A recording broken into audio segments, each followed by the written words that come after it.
Assalamualaikum warahmatullahi wabarakatuh. My name is Natalia Carolina and I'm from 07 SIGM 001 class, and I'm making this video to submit my final test of Sociolinguistics subject. And in this video, I'm going to talk about language and culture. In language and culture, there are word, kinship, taxonomies, prototypes, and taboo, also euphemisms. What is language?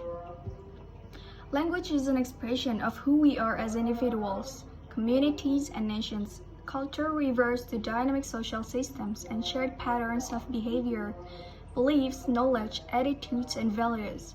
Culture provides the environment which language develop, even as it influences how they are used and interpreted. For example, in many European cultures, a good day is a sunny day, while in many African cultures, a good day is a rainy day. Different culturally shared values provide the context for interpreting the term good. The next slide is Worf. Worf's hypothesis states that the grammatical and verbal structures of a person's language influences how they perceive the world. It emphasizes that language either determines or influences one's thoughts. For example, different words mean various things in other languages. We can conclude that human beings do not live in the object world alone, nor alone in the world of social activity as ordinarily understood, but are very much at the mercy of the particular language which has become the medium of expression for their society. And the next slide is about kinship.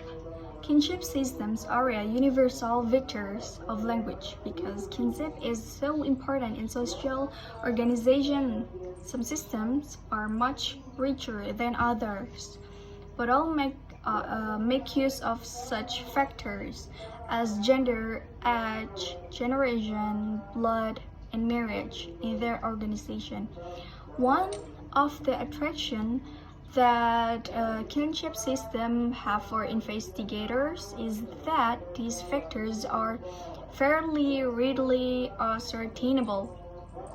The third is taxonomies. Taxonomies is a way of classifying a certain part of reality so that it makes some kind of sense to those who have to deal with it. In other words, a taxonomy is a hierarchical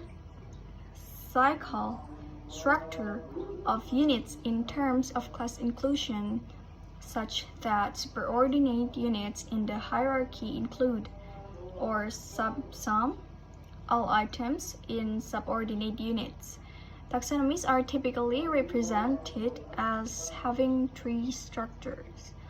Just like in TEFL, it has taxonomies Bloom's taxonomies, kind of that, something like that. Next slide is prototype. The prototype of any category is the member or set of members of a category that best represent the category as a whole. According to Hudson, prototype theory may even be applied to the social situations in which speech occurs.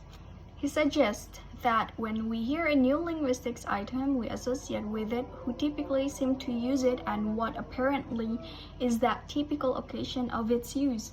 Again, we need very few instances, even possibly just a single one, to be able to do this.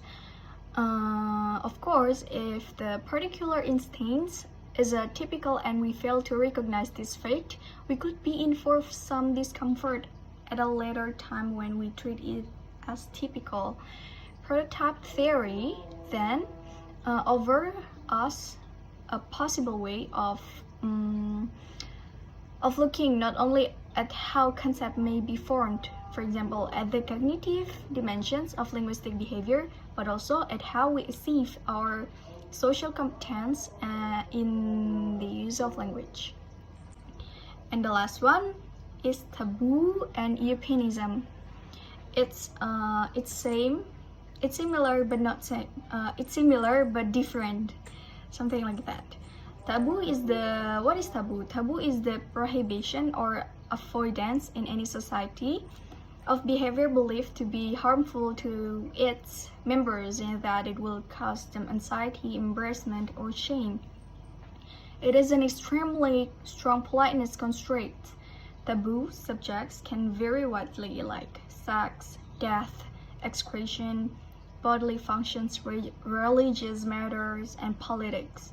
Taboo objects that must be avoided or used carefully can include your mother-in-law, certain game animals, and use of your left hand.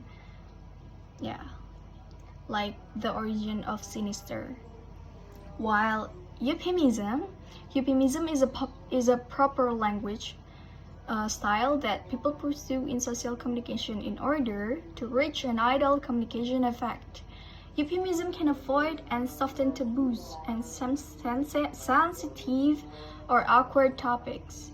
In every stage and each country, euphemisms are widely used.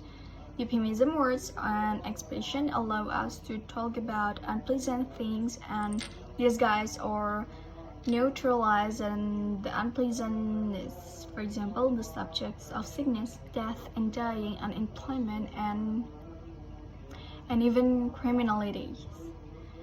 I think that's all for me. Thank you for watching. Thank you for your knowledge. Thank you for the material that you share in our class. Thank you, sir. See you.